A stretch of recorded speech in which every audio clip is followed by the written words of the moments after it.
Mais souvent, ça sort toujours différemment. Donc, c'est pas, ne vous inquiétez pas, il y aura toujours de la nourriture là-dedans. Et on a été dans ces lignes, je pense, pour les 2-3 semaines passées. Et c'est revenu, ben, on va encore insister dessus. Et on va aller dans Matthieu 25. Matthieu 25. Et je ne sais pas si c'est à cause du confinement, parce que c'est seulement quand je lisais à l'Est que je me suis rendu compte que, bon, nous sommes obligés d'être 25, et on est en train de lire Matthieu 25. Bon, pour ceux qui aiment les chiffres et les coïncidences, voilà. Donc, on va s'élever pour la lecture de la parole, Matthieu 25, de 1 à 13. On ne va pas aller jusqu'à 25, on va s'élever à 13. Alléluia. Matthieu 25, le premier verset nous dit, si vous l'avez trouvé, dites Amen. Si vous cherchez encore, dites j'arrive. Il y en a qui arrivent. Et à l'écran, est-ce qu'on va arriver aussi à l'écran? Matthieu 25, à partir du premier verset, voilà, nous sommes arrivés. La Bible nous dit, alors le royaume des cieux sera semblable à 10 vierges qui, ayant pris leur lampe, allèrent à la rencontre de l'époux. 5 d'entre elles étaient folles et 5 sages. Les folles, en prenant leur lampe, ne prirent point l'huile avec elles. Mais les sages prirent avec leur lampe de l'huile dans des vases. Comme l'époux tardait, toutes s'assoupirent et s'endormirent. Au milieu de la nuit, on cria, voici l'époux, allez à sa rencontre. Alors, toutes ces vierges se réveillèrent et préparèrent leurs lampes. Les folles dirent aux sages, donnez-nous de votre huile, car nos lampes s'éteignent. Les sages répondirent, non, il n'y en aura pas assez pour nous et pour vous. Allez plutôt chez ceux qui en vendent et achetez-en pour vous. Pendant qu'elles allaient en acheter, l'époux arriva. Celles qui étaient prêtes entrèrent avec lui dans la salle de noces et la porte fut fermée. Plus tard, les autres vierges vinrent et dirent, Seigneur, Seigneur, ouvre-nous. Mais il répondit, je vous l'ai dit en vérité, je ne vous connais pas. Veillez donc, puisque vous ne savez ni le jour ni l'heure. Veillez donc, puisque vous ne savez ni le jour ni l'heure. Regardez, il y a un autre veillé dans 1 Timothée 4, 16. 1 Timothée 4, 16. On va juste ajouter ce passage à notre lecture. 1 Timothée 4, 16 nous dit, veille sur toi-même et sur ton enseignement. Persévère dans ces choses, car en agissant ainsi, tu te sauveras toi-même et tu sauveras ceux qui t'écoutent. Alléluia. Qui veut être sauvé ici? Qui veut aller au ciel? Je crois qu'on a l'unanimité. Nous voulons tous aller au ciel. Alléluia. Et nous allons parler un peu de cela aujourd'hui. Prions tous ensemble. Papa, nous te rendons grâce encore une fois pour ton amour, ta bonté, ta fidélité. Nous te remercions pour le privilège que nous avons de nous réunir encore une fois dans ta présence. Papa, nous réalisons, Papa, le prix de ce privilège, Seigneur. Nous ne voulons pas le prendre pour acquis. Venant ainsi, Papa, nous comprenons également combien nous sommes inadéquats. Papa, nous sommes des hommes charnels, des hommes, Papa, naturels, qui ne peuvent saisir les choses spirituelles. Et ta parole qui est esprit souvent, elle est folie pour nous. Aide-nous de la comprendre, Seigneur. Aide-nous, Papa, à la recevoir. Aide-nous à la transmettre sans crainte, ni faveur, ni hésitation. Aide-nous, Papa, à lui réserver une place de choix dans nos cœurs où il va germer, produire le fruit et que ce fruit nous conduise jusque dans la vie éternelle. Et c'est avec action de grâce dans le cœur que nous te prions ici, dans le nom précieux de Jésus. Nous disons tous au nom de Jésus. Et vous pouvez vous asseoir. Et avez-vous remarqué qu'il manque juste une lumière? Il y a une ampoule qui a brûlé et du coup c'est comme si c'était sombre dans la salle. Et donc, juste pour vous dire que votre lumière luise. Parce que quand vous ne brillez pas, même si c'est juste vous qui ne qui éteignez votre lumière, ben, il y a une zone d'ombre, que votre lumière luise. Amen. Et je pense qu'on va changer ça bientôt.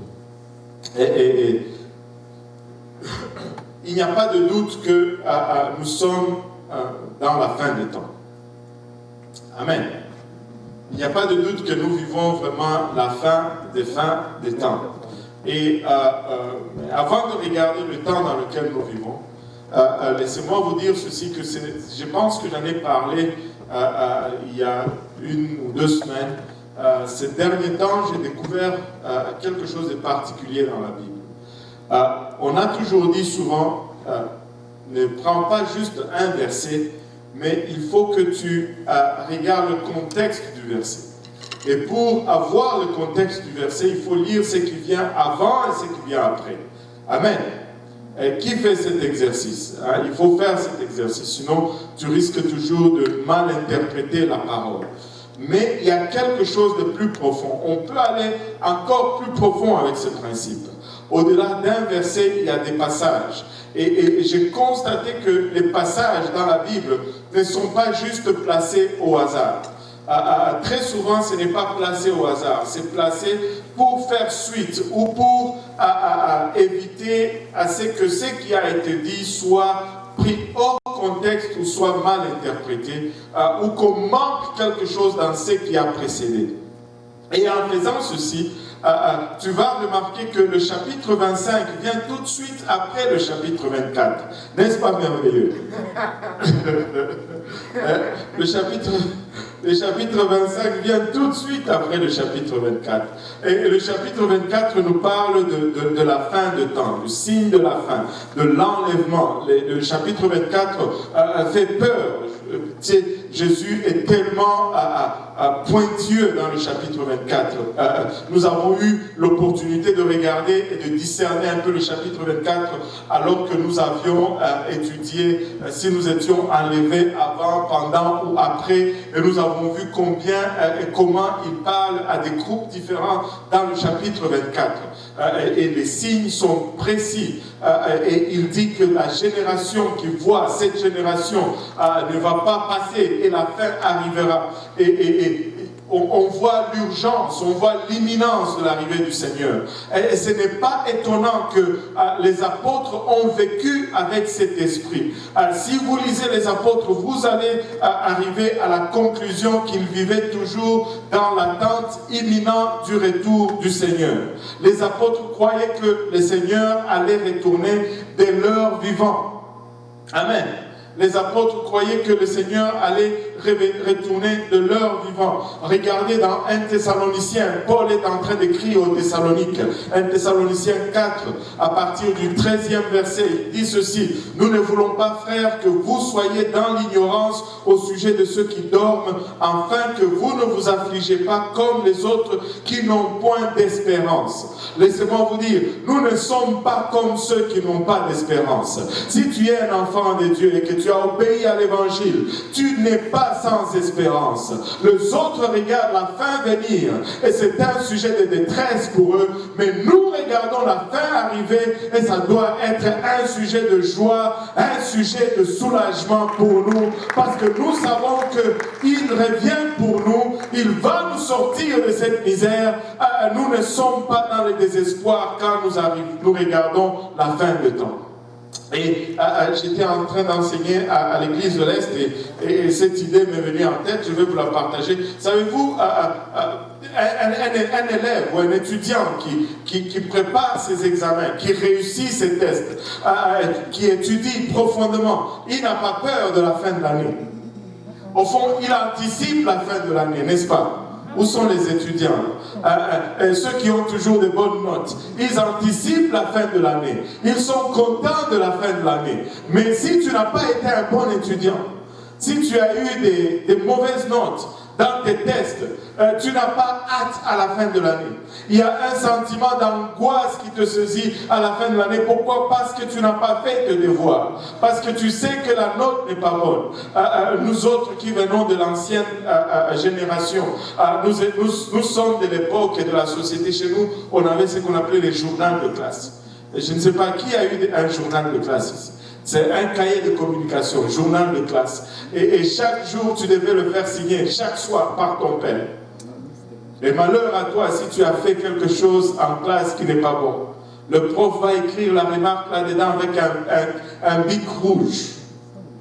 Et quand tu rentres avec cela, oh Seigneur, tu as mal au ventre. Tu dors tôt pour éviter le retour de ton père. Et des fois, c'est tellement extrême que tu imites la signature de ton père. Qui a imité la signature de son père? Heureusement que c'est sous le sang maintenant. Alléluia. N'est-ce pas merveilleux de servir ces dieux? Alléluia. Oh Seigneur Jésus. Vous savez, tu as des mauvaises notes et tu dois les faire signer à la maison. On m'a envoyé une image que je vais vous partager. J'ai partagé à quelques enfants, à quelques jeunes, je devais dire, montre-moi ceci. Ça, c'est nous quand on était petits. Il rentre à la maison et il trouve son frère à la porte. Et son frère lui dit, c'est papa qui m'a fait ça. Il dit que je ne vaux rien à l'école parce que j'ai eu 7 sur 10. Et lui, il a... Là, il ne sait plus s'il doit entrer ou s'il doit chercher de nouveaux parents. L'angoisse. Mais nous ne sommes pas comme cela. Amen. Nous avons Christ en nous. Nous regardons la fin, nous disons, viens, alléluia, parce que nous avons cette espérance en nous. Et si tu as obéi à l'évangile, si tu n'as pas encore obéi à l'évangile, tu peux y obéir aujourd'hui. L'évangile, c'est la mort, l'ensevelissement et la résurrection de Jésus-Christ. Comment on y obéit? On y obéit par la repentance, le baptême d'eau au nom de Jésus-Christ. Et c'est pourquoi nous avons une piscine ici. Nous avons des vêtements de rechange, des essuie-mains, des séchoirs. Tout ce que ça prend, c'est ton obéissance. Tu te fais baptiser au nom de Jésus. Et tu reçois le baptême du Saint-Esprit. Alléluia. Pour obéir à sa résurrection. C'est ça l'obéissance à l'évangile. Et quand tu as accompli cela, tu as cette espérance dont Paul parle. Il dit, car si nous croyons que Jésus est mort et qu'il est ressuscité, croyons aussi que Dieu ramènera par Jésus et avec lui ceux qui sont morts. Il dit, voici en effet au verset 15, que nous... Voici en effet ce que nous vous déclarons d'après la parole du Seigneur, nous les vivants, que tout le monde dise, nous les vivants. Nous les vivants, restés pour l'avènement du Seigneur. Ils croyaient qu'il allait encore être vivant pour le retour du Seigneur. Ils vivaient toujours dans cette attente que le Seigneur allait retourner demain. Et vous savez, cette attente avait un effet sur eux. Ils ont vécu la vie qu'ils ont vécue parce qu'ils vivaient toujours comme si le Seigneur allait retourner le jour même. Et ils ont pu s'éloigner le péché parce qu'ils ont vécu comme si le Seigneur retournait aujourd'hui. Ils ont pu dire non au mal parce qu'ils vivaient comme si le Seigneur allait retourner aujourd'hui. Ils ont eu leur priorité à la bonne place parce qu'ils ont vécu avec cette imminence. Laissez-moi vous dire, aujourd'hui, nous sommes 2000 ans plus proches du retour du Seigneur que eux, ils étaient. Ils ont eu cette attente, mais le Seigneur n'est pas retourné à leur époque. Même alors que je vous prêche aujourd'hui, il n'est pas encore retourné. Et le risque, c'est qu'on tombe dans une situation où on a tellement attendu et il n'est pas tellement retourné et qu'on perd espoir et qu'on commence à faire autre chose. Et le Seigneur, après avoir parlé de son retour, tout de suite, il nous donne la parabole des 10 vierges. Pour nous apprendre comment à gérer cette attente. Pour nous montrer que même si nous anticipons son retour, cette attente peut être longue. Et là, il nous parle de ces 10 vierges. Aujourd'hui, nous pouvons regarder autour de nous et dire que la fin est proche. Nous vivons dans un temps qui est sans pareil. Nous vivons dans un temps qui est sans précédent. Nous vivons dans un temps où personne n'aurait jamais prédit qu'on allait vivre la situation mondiale qu'on est en train de vivre aujourd'hui. Mais laissez-moi vous dire, c'est un changement qui arrive dans le monde spirituel. Nous sommes à la fin, les événements vont se précipiter. Nous devons être prêts pour la fin. Nous pouvons dire que nous sommes en train de vivre la fin quand nous regardons toute la planète confinée pour une maladie qui reste juste une maladie. Alors, j'écoutais le Premier ministre, et je ne veux pas minimiser l'affaire, mais je veux juste être réaliste. J'écoutais le Premier ministre du Québec dernièrement faire sa revue de la presse. Il disait ceci. Depuis le deuxième confinement, on a eu, c'était peut-être un mois déjà, un peu plus de 3 semaines, et quand il a prolongé, il dit, on a eu 10 morts. Il dit, mais 10 morts, c'est trop. Je suis d'accord qu'un mort, c'est trop, n'est-ce pas? Un mort, c'est trop. Mais êtes-vous d'accord aussi avec moi qu'il y a des gens qui meurent tous les jours, pandémie ou sans pandémie?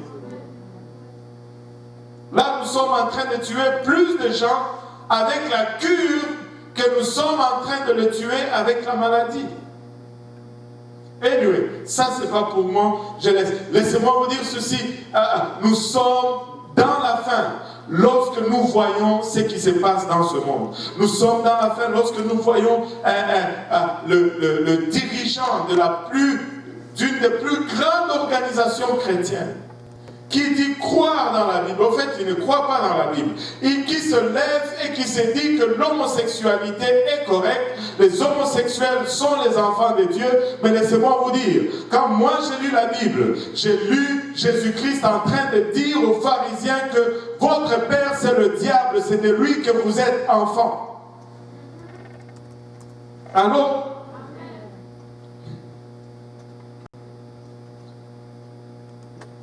ce qui fait de quelqu'un enfant de Dieu, c'est lorsqu'il obéit à la parole de Dieu. Alors, Dieu nous a créés tous. C'est vrai. Mais nous ne sommes pas tous enfants de Dieu. Nous devenons enfants de Dieu lorsque nous obéissons à la parole de Dieu. Alléluia. Nous sommes en train de vivre un temps où des dirigeants des grandes organisations font des caucus pour réécrire la Bible. Ils disent que la Bible est désuète.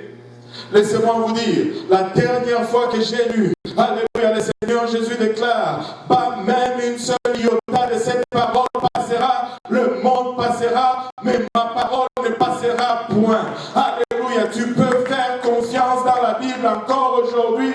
Tu peux élever ta famille selon la Bible.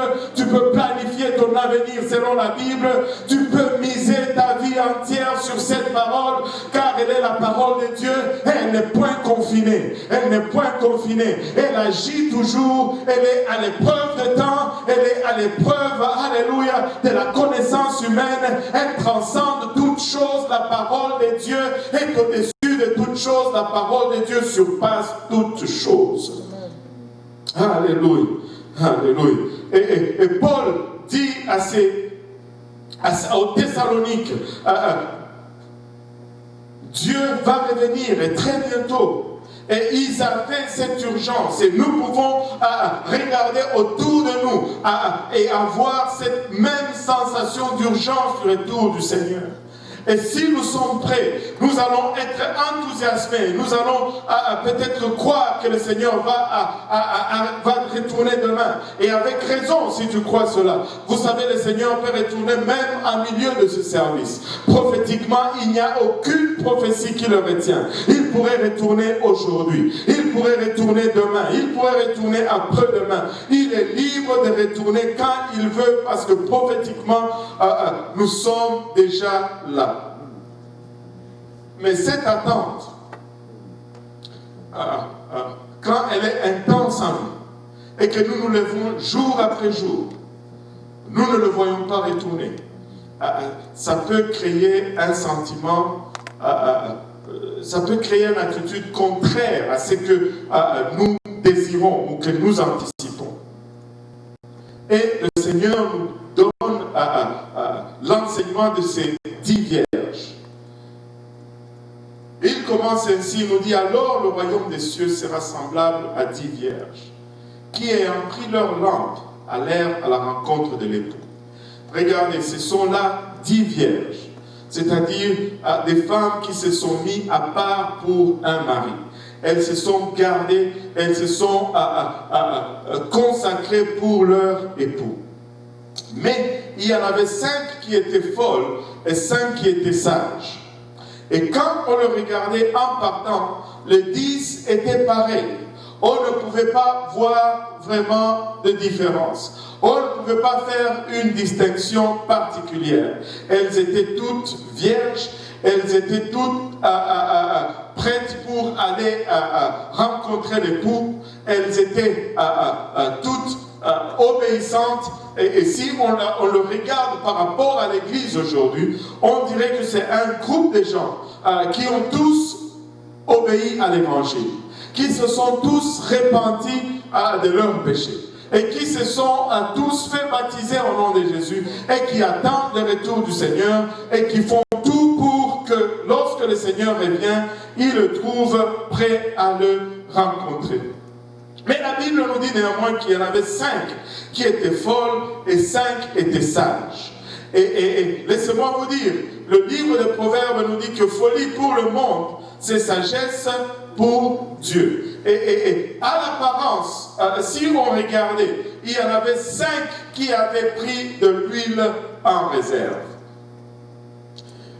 La Bible nous dit 5 d'entre elles étaient folles et 5 sages. Les folles, en prenant leur lampe au verset 3, ne prirent point d'huile avec elles. Mais les sages prirent avec leur lampe de l'huile dans des vases. Donc on pouvait voir ces sages 5 avec des vases et de l'huile en surplus. Mais les folles avaient tout simplement leur lampe. On peut spéculer sur pourquoi elles n'ont pas pris de l'huile en réserve. Probablement, elles ont cru que l'époux allait retourner à temps et qu'elles auront assez d'huile dans leur lampe. Et moi, je crois qu'elles étaient sincères dans leurs attitudes. Parce que personne ne choisit volontairement, à moins, bon, il y en a, d'aller en enfer. Quand j'ai demandé tout à l'heure qui veut aller en enfer aujourd'hui, plutôt qui va aller au ciel, tous les bras se sont levés. Parce que personne ne veut aller en enfer. Amen. Vous voulez aller en enfer, vous? Alors, personne ne veut aller en enfer. Amen. Oh, alléluia. J'ai commencé à avoir peur. Alléluia. Sincèrement, elles ont pensé que leur époux allait revenir à temps. Sincèrement, elles ont cru qu'elles vont avoir assez d'huile pour le retour du Seigneur. Sincèrement, elles ont pensé que ce qu'elles avaient dans leur lampe était suffisant pour endurer jusqu'au retour du Seigneur. Et l'huile est toujours synonyme de l'onction. Elles ont cru que l'onction qu'elles avaient, c'était suffisant pour le temps qu'elles allaient vivre dans l'attente du retour de l'époux. Et sûrement, cette huile était suffisante pour vivre pendant l'attente. Mais cette huile n'a pas été suffisante lorsque l'époux est retourné.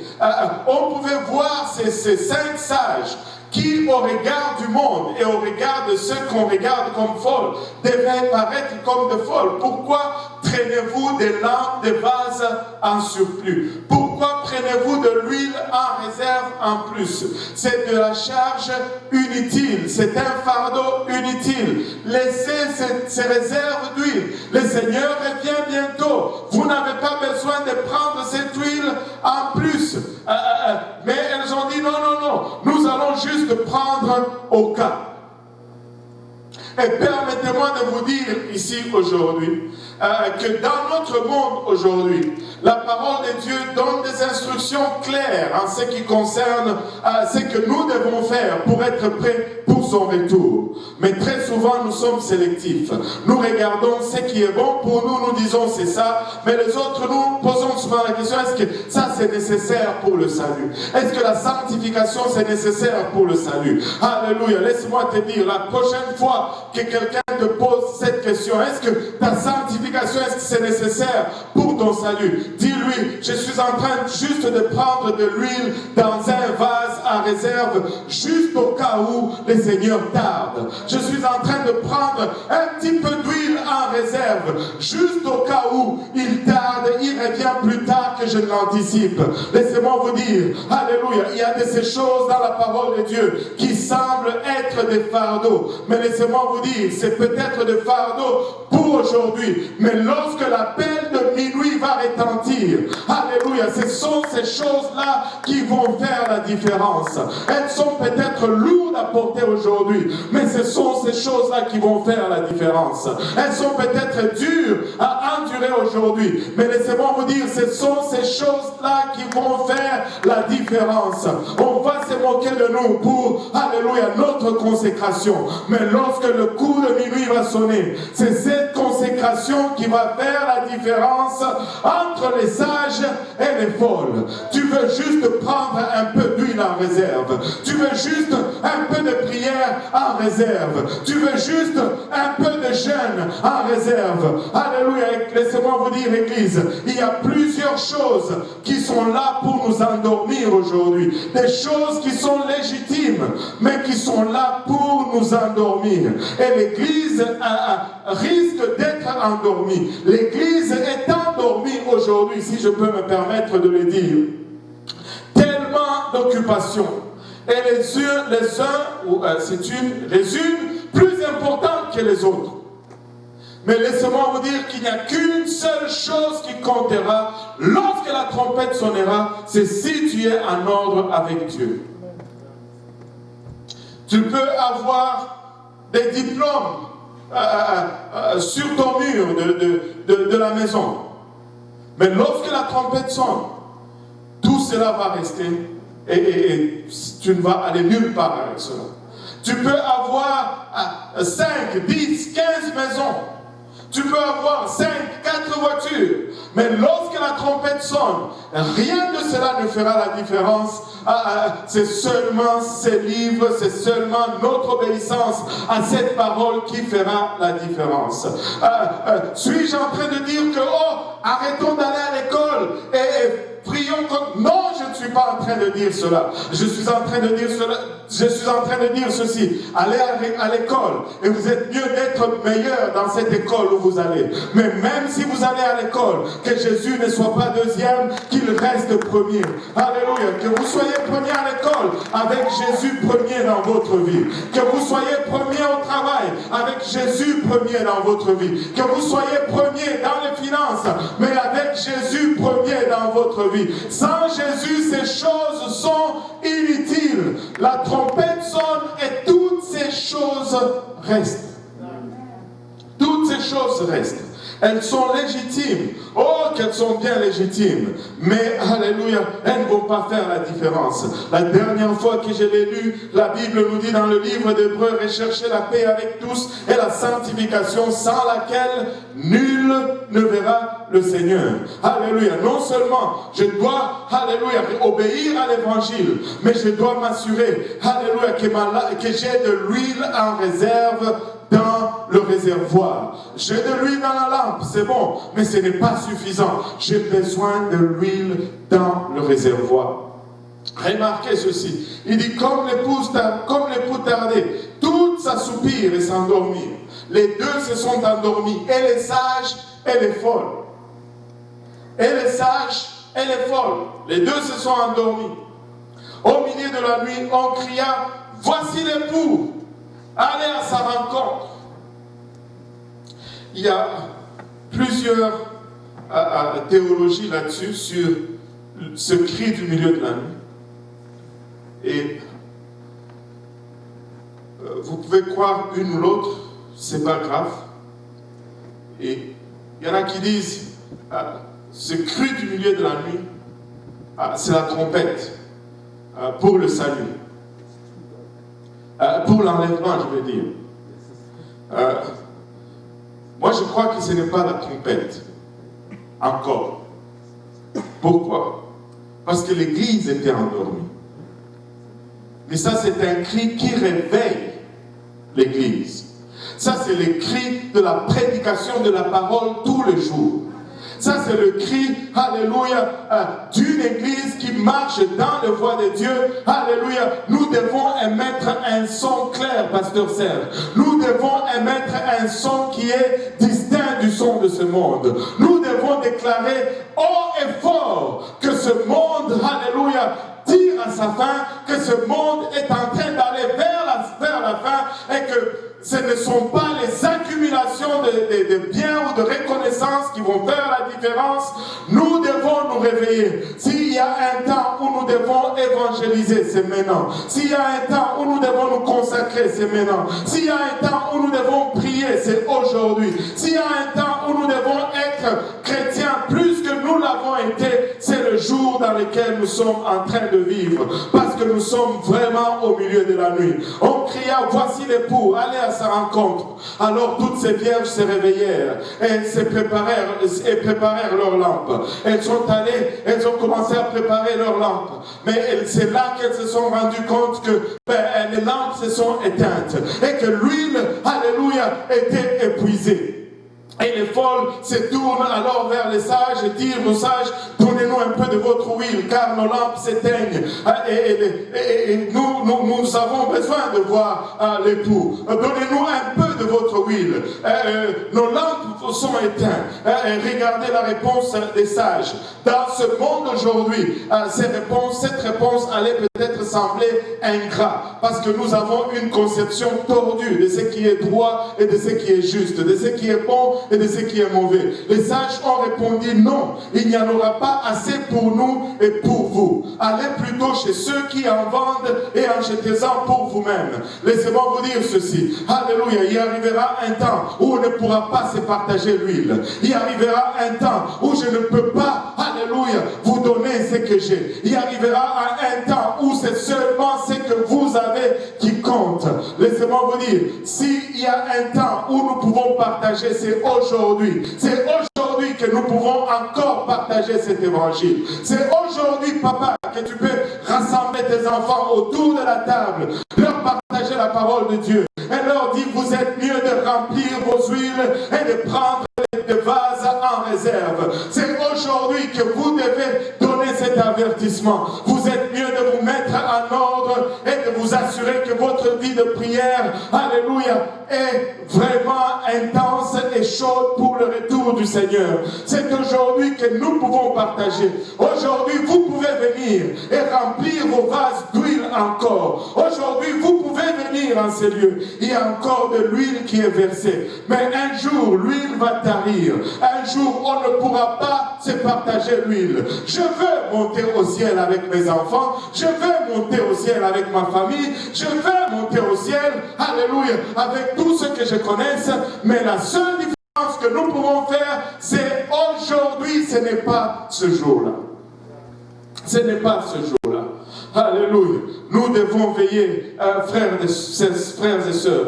Nous devons mettre les priorités à la bonne place. Nous n'avons pas beaucoup de temps. Oui, si nous regardons le monde, le Seigneur peut revenir aujourd'hui. Le Seigneur peut revenir demain. Mais le Seigneur peut revenir également dans 10 ans. Et nous ne voulons pas arriver après 2 ans et que notre huile soit déjà épuisée. Non, non, non, non. Nous voulons être fidèles dans nos prières. Nous voulons être fidèles dans nos lectures de la parole de Dieu. Nous voulons être consacrés, alléluia, à cette vie. Nous voulons vivre une vie de discipline, une vie qui évite le péché, une vie qui met au loin le mal, une vie qui garde ses yeux, une vie qui suit, alléluia, le rythme de la parole de Dieu et non le rythme de ce monde. Alléluia. Les sages répondirent non, il n'y en aura pas assez pour nous et pour vous. Allez plutôt chez ceux qui en vendent et achetez-en pour vous. Et pendant qu'elles allaient en acheter, le bout arriva. Celles qui étaient prêtes entrèrent avec lui dans la salle de noces et la porte fut fermée. Et plus tard, les autres vierges vinrent et dirent, Seigneur, Seigneur, ouvre-nous. Seigneur, Seigneur, ouvre-nous. Mais il répondit, je vous l'ai dit en vérité, je ne vous connais pas. Quelle tristesse, je ne vous connais pas. Il dit, je ne vous connais pas. Permettez-moi de souligner ceci. Ces 5 femmes, ou ces 5 folles, je veux dire, connaissaient le Seigneur. Allô? Elles connaissaient le Seigneur. Mais lui ne le connaissait pas. Laissez-moi vous dire, c'est une chose que de connaître Dieu. Mais c'est une autre chose que Dieu te connaisse. C'est une autre chose que Dieu te connaisse. De connaître Dieu ne change pas ta vie. Mais lorsque Dieu te connaît, ça change ta vie. Ça change ta vie. Nous connaissons tous le Premier ministre du Canada. Amen. C'est qui? Justin Trudeau. Alléluia. Mais ça ne change pas notre vie. Mais si Justin Trudeau te connaissait, ça pourrait changer ta vie. Probablement tu ne serais pas avec nous dans les services aujourd'hui. Allô? C'est une chose que de connaître Dieu. J'ai donné cet exemple à l'église de l'Est, je vais la donner encore ici. Ça, c'est un exemple factuel, c'est vrai. Quand j'étais petit, j'habitais la zone Kenya, à Lubumbashi. Et la zone Kenya, c'est une des zones les plus démunies, parmi les zones les plus démunies. Et là, vous savez, à l'époque, nous avions comme président M. Mobutu. Mobutu, c'est Kokumbetu Azabanga. C'était notre président, président à vie.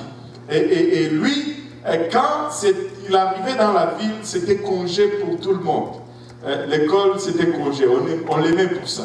Mais il fallait que chaque zone avait une section le long de la route qui menait à l'aéroport. Et quand Mobutu venait, chaque zone, le commissaire de zone était responsable de mobiliser les gens de sa zone pour aller. Et quand le président passe, on crie président, Mobutu, on chante et puis on rentre à la maison dès qu'il est passé. Maintenant, notre commissaire de zone, c'était Mastaki Nyembo Abazilampoko. C'est aussi authentique. C'est aussi authentique, je n'ai rien inventé. Et lui, il était un mobutiste alors à fond. Il aimait le président. Et ce jour-là, la section de la Kenya était là. Le président venait et chaque commissaire de zone devait se tenir dans sa section. Et quand le président est arrivé à notre section, le commissaire de zone, il était âgé, il sort dans la rue devant le cortège présidentiel. Il court en exhortant les gens à adorer littéralement. Ben, c'est de l'adoration, à chanter, à crier. Il courait et les gens ont crié. Hey! Et le président a regardé, il a dit, mais il demande au type à côté de lui, mais c'est qui ce monsieur-là? On lui dit, oh, c'est Mastaki Nyembo Bazilampoko. Laissez-moi vous dire, ce jour-là, le président a connu Mastaki. Mastaki connaissait le président, mais il est resté commissaire de zone. Mais un mois après que Mastaki soit connu, il était vice-gouverneur de la province. Et il y a une différence quand Dieu te connaît et quand toi tu connais Dieu.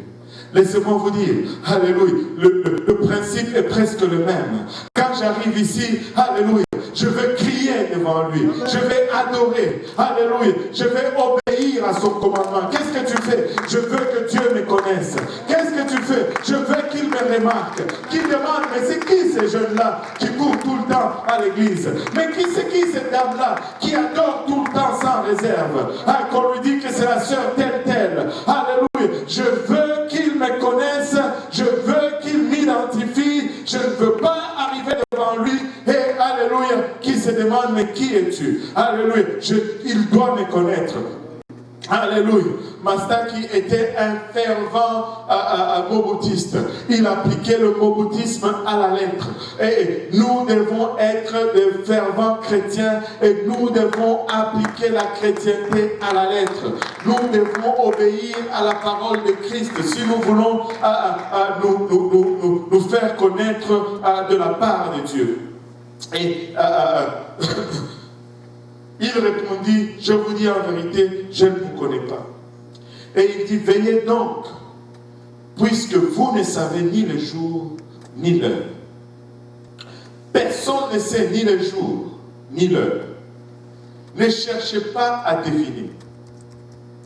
La seule chose que nous savons, c'est que le Seigneur revient. Et c'est notre responsabilité que de nous mettre en ordre pour son retour. Ce voyage peut être long, ce voyage peut être court. Mais tout ce que le Seigneur nous a donné pour faire ce voyage est nécessaire pour le voyage. Mais si vous vous débarrassez de certaines choses, ça va être éventuellement la chose qui était utile à la fin. Regardez, tout le long, ces sages-femmes avaient de l'huile dans leur vase. C'était une charge à porter. Ce n'était pas utile, mais c'était une charge. Cette huile ne brûlait pas, mais c'était une charge. Et sûrement on le regardait, on disait, mais pourquoi portez-vous cette huile? C'est un fardeau pour rien, débarrassez-vous. C'est une charge. Ça n'a pas donné de la lumière, mais c'était juste une charge. Et l'huile qui était dans la lampe a été utile pour marcher jusque-là. Mais arrivé là, ce n'est pas cette huile qui était dans la lampe qui était nécessaire, c'est cette huile qui n'a pas servi tout le long qui est devenue nécessaire pour finalement entrer dans la présence du Seigneur. Donc c'est notre responsabilité de nous assurer que nous prenons tout ce que Dieu donne. Si tu veux que Dieu te connaisse, voici ce que Dieu donne. Premièrement, il donne la foi. Allez par tout le monde et prêcher l'évangile. Celui qui croit et qui s'est fait baptiser sera sauvé. La foi, c'est le premier élément que nous avons besoin. Le deuxième élément, c'est l'obéissance à l'évangile. C'est quoi l'évangile? L'évangile, c'est la mort, l'ensevelissement et la résurrection du Seigneur Jésus-Christ. 1 Corinthiens 15 nous donne l'évangile. 1 Corinthiens 15, 1 à 4, si vous pouvez nous le donner rapidement. 1 Corinthiens 15 à 4 nous dit, je vous rappelle, frère, l'évangile, que tout le monde dise l'évangile. L'évangile que je vous ai annoncé, que vous avez reçu, dans lequel vous avez persévéré, et par lequel vous êtes sauvés. Nous sommes sauvés par le moyen de l'évangile. Et que tout le monde dise l'évangile. Si vous le retenez tel que je vous l'ai annoncé, autrement vous auriez cru en vain. Le monde dit aujourd'hui, croyez seulement et vous serez sauvés. La Bible te dit, tu peux croire en vain. Il faut croire tel que l'évangile a été annoncé. Il ne faut pas altérer l'évangile. Et autrement, vous auriez cru en vain. Et au verset 3, Paul commence maintenant à nous élaborer l'évangile. Il nous dit, je vous ai enseigné avant tout, comme je l'avais aussi reçu, que Christ est mort pour nos péchés selon les Écritures. Que Christ est mort pour nos péchés, c'est là l'évangile. Qu'il a été enseveli, c'est le deuxième point de l'évangile. Et qu'il est ressuscité le troisième jour selon les Écritures, c'est ça l'évangile. Christ est mort, Christ a été enseveli et Christ est ressuscité. Et maintenant, comment est-ce que moi j'obéis à l'évangile? Le jour de la Pentecôte, le jour de la naissance de l'Église, la question a été posée à Pierre. Homme, frère, que ferons-nous? Dans Actes 2 à 37, après avoir entendu ce discours, ils eurent le cœur vivement touché et ils dirent à Pierre et aux autres apôtres, hommes, frères, que ferons-nous? Et regardez la réponse de Pierre. Et Pierre leur dit, répentez-vous. Premier point, et que chacun de vous soit baptisé au nom de Jésus-Christ pour le pardon de vos péchés. Deuxième point, et vous recevrez le don du Saint-Esprit. Troisième point, et il va continuer en disant, car la promesse est pour vous, pour vos enfants et pour tous ceux qui sont au loin, en aussi grand nombre que le Seigneur notre Dieu les appellera. Il y a 3 points dans l'évangile, il y a 3 points dans l'ordre de Pierre. Est-ce que c'est une coïncidence? Non. Pierre est en train de nous montrer comment obéir à l'évangile. La repentance, c'est notre identification, notre obéissance à la mort de Jésus-Christ. Jésus-Christ est repenti, est mort pour nous, nous nous repentons pour lui. Au fait, la repentance, c'est notre mort, nous mourons à notre volonté. Nous marchons dans une direction, mais nous arrivons à une place où nous réalisons ce que Dieu a fait pour nous, nous réalisons combien nous sommes loin de lui, nous nous repentons.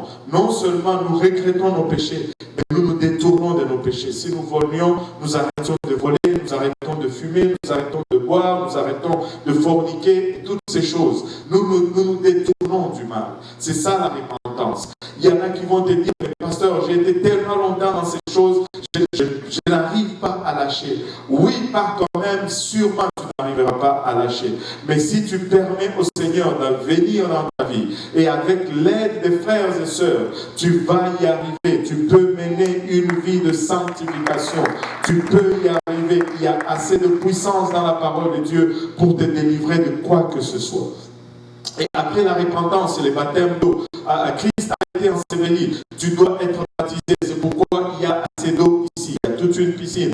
En arrière de moi, il y a quelqu'un qui va se faire baptiser tout à l'heure. Et l'eau chaude en plus. Alléluia. Alléluia. Et vous venez, vous êtes baptisés au nom de Jésus-Christ. Pas au nom du Père et du Fils et du Saint-Esprit. Non, au nom de Jésus-Christ. Parce que c'est le nom de Jésus qui enlève le péché. C'est le nom de Jésus qui ôte le péché. Et le nom de Jésus doit être invoqué lors du baptême. Paul dit dans Actes 16, 22, que tardes-tu, lève-toi et sois baptisé et lavé des péchés en invoquant le nom du Seigneur. Et lorsque le nom du Seigneur est invoqué, tes péchés sont lavés. Et ça, c'est ton identification à la mort de Jésus-Christ. Jésus-Christ est mort, il n'est pas resté mort, il n'est pas resté enseveli plutôt, il est sorti de la tombe 3 jours, mais nous promettons que nous n'allons pas te garder 3 jours sous l'eau, et ça sera tout simplement quelques secondes, même pas, une fraction de seconde, alléluia, nous allons te plonger et nous allons te sortir. Et si tu lèves tes mains, tu adores Dieu, Dieu va te remplir, alléluia, du don du Saint-Esprit. Alléluia. Hier, nous avons baptisé Serge, pasteur Serge. Nous avons baptisé, pas lui, mais un autre Serge. Nous avons baptisé un Serge qui était un fervent catholique. On l'a invité 2 fois ici. Il est venu, il est parti en milieu de service. Il est venu, il est parti encore en milieu de service. Quelqu'un d'autre est allé le témoigner loin et lui a donné le nom de pasteur Abou. Et quand il a parlé à ses amis, un couple qui vient ici, il dit, mais on connaît pasteur Abou. Et ils se sont retrouvés encore ici. Il a été baptisé au nom de Jésus-Christ. Et quand il est sorti, Dieu l'a rempli du Saint-Esprit. Il a parlé en d'autres langues comme l'Esprit lui donnait de s'exprimer. Laissez-moi vous dire, il ne voulait plus sortir de l'eau tellement que c'est qu'il ressente, oh, la présence de Dieu, oh, la Maya. Et c'est pour vous aujourd'hui, c'est là, c'est disponible pour vous.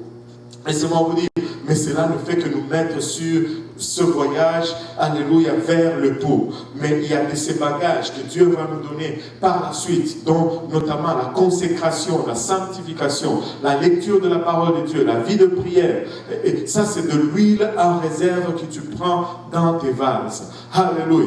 Et tu peux regarder ces choses et dire, mais à quoi ça me sert aujourd'hui? Laisse-moi te dire, c'est une huile qui n'est peut-être pas utilisée maintenant, mais lorsque le cri de minuit va retentir, cette huile va te servir.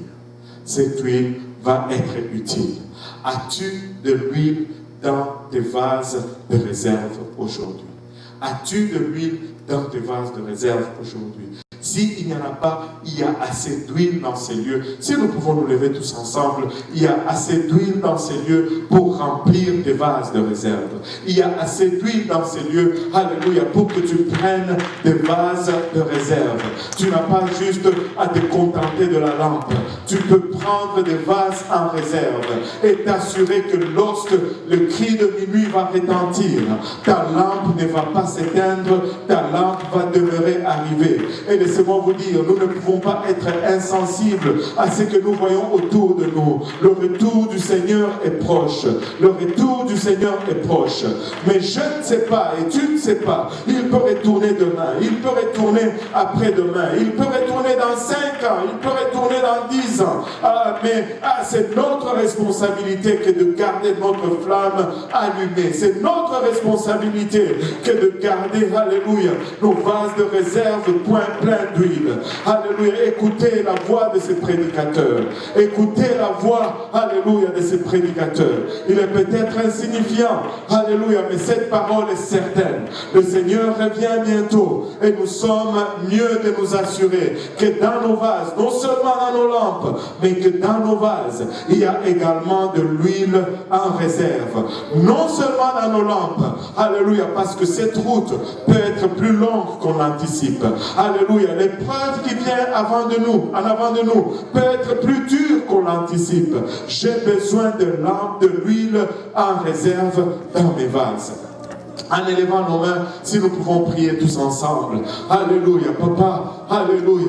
Nous pouvons, alléluia, alléluia, prions tous ensemble. Papa, nous te rendons grâce éternelle pour ton amour, ta bonté, ta fidélité. Papa, nous réalisons, Seigneur Jésus-Christ, l'urgence de temps, Papa. S'il y a un temps où nous devons évangéliser, c'est maintenant. S'il y a un temps où nous devons donner à ton œuvre, c'est maintenant. S'il y a un temps où nous devons être disponibles, c'est maintenant, Seigneur.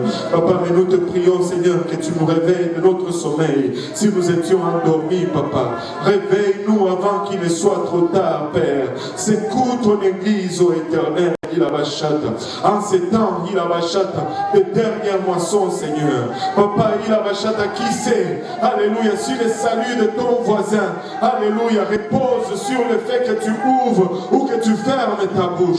Qui sait sur le salut, alléluia, de la personne que tu rencontres dans le métro, repose sur le fait, alléluia, que tu sois consacré ou que tu ne sois pas. Alléluia. Seigneur, aide-nous aujourd'hui. Aide-nous, Papa, il a bachata. Aide-nous, Papa, il a bachata à prendre de l'huile en réserve. Aide-nous, Seigneur Jésus-Christ, à ne pas, il a bachata, être sélectif dans ta parole. Aide-nous à l'embrasser dans toute son entièreté et à la vivre dans sa plénitude.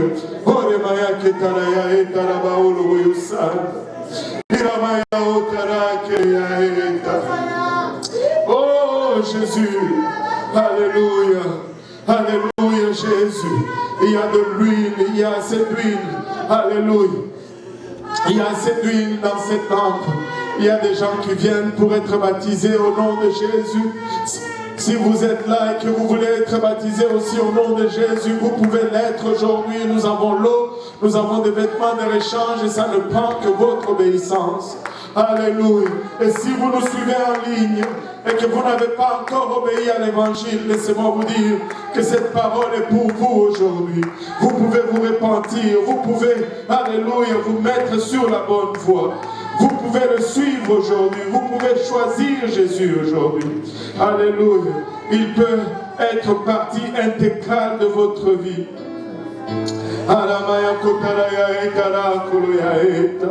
Alléluia Jésus. Alléluia Seigneur. Alléluia Jésus.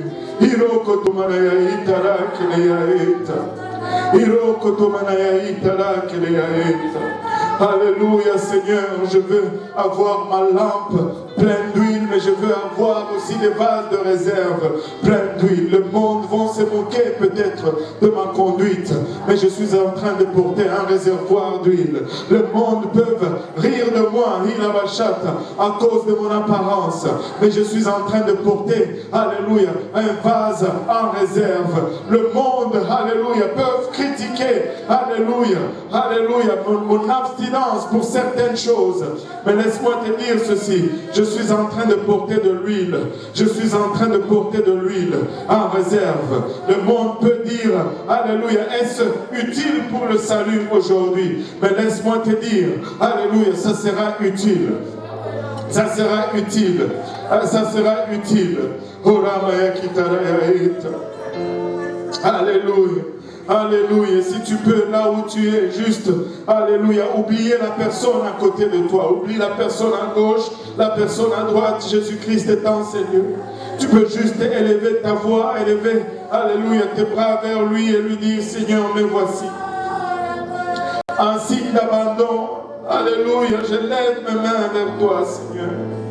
Et je prie au Père, que tu aies ta volonté, ta pleine volonté dans ma vie, Seigneur.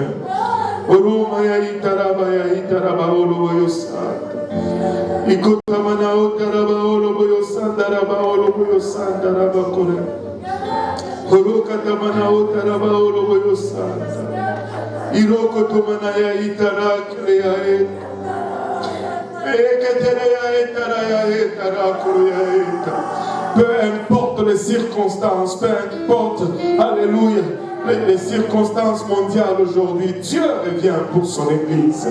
Dieu revient pour son Église. Nous ne sommes pas ceux qui sont comme ceux-là, qui sont sans espoir. Nous sommes enthousiastes à l'idée du retour du Seigneur. Alléluia. Mais nous ne voulons pas être seuls. Nous voulons influencer les autres. Alléluia Jésus. Alléluia Jésus. Alléluia Jésus. Alléluia. Je vais garder mon réservoir plein. Je vais garder mon réservoir plein.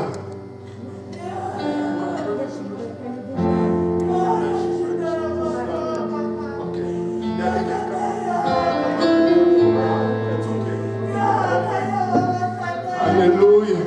Alléluia Jésus. Alléluia Seigneur. Alléluia. Irokotomana itara koloyaeta.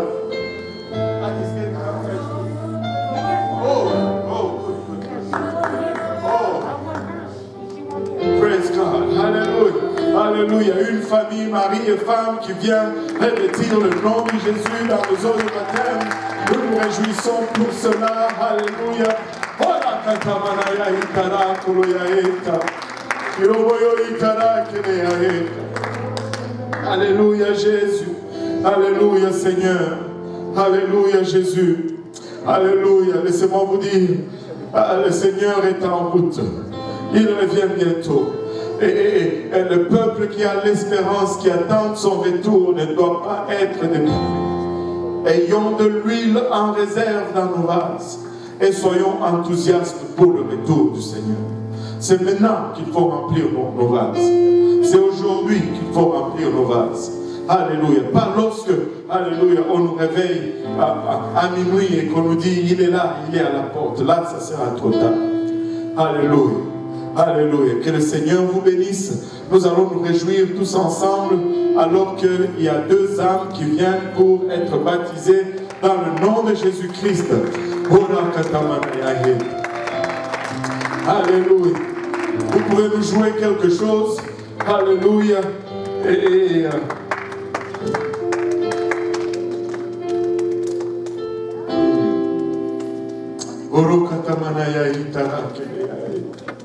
Le Seigneur est bon, n'est-ce pas? Le pasteur Niembo va baptiser